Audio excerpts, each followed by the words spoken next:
ગાંધીજીના ગુજરાતમાં આપણે બંધારણીય રીતે દારૂબંધીનો કાયદો અમલમાં હોય ત્યારે ગુજરાત સરકારે દારૂડિયાઓને છૂટ આપવા માટે અને બુટલેગરોને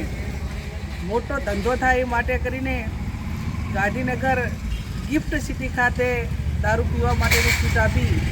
એ ખરેખર નિંદનીય છે। કોઈ પણ માણસ ક્રાઇમ કરશે, કોઈને નુકસાન કરશે, દારૂ પીધેલો પકડાશે તો સમગ્ર ગુજરાતની અંદર એક જ વાત આવશે કે અમે ગિફ્ટ સિટીની અંદર દારૂ પીધું છે। ત્યારે હવે ગુજરાતના દારૂડિયાઓને અને બુટલેગરોને જે માઉન્ટ આબુ અને બીજા રાજ્યોમાં જવું પડતું હતું એના બદલે ગુજરાતની અંદર જ વ્યવસ્થા મળશે। આ ગુજરાત સરકારે જે એક ગુજરાતને કલંક કરવા માટેનો નિર્ણય લીધો છે એ બાબતને અમે વખોડીએ છીએ અને એમને વિનંતી કરીએ છીએ, ભગવાનને પ્રાર્થના કરીએ કે આવા લોકોને સદબુદ્ધિ આપે, ગુજરાતની અંદર કાયદો અને વ્યવસ્થા જળવાય, બેન દીકરીની સુરક્ષા જળવાય અને ગાંધીજીના ગુજરાતને કલંકિત કરવાનું કામ ન કરે એવી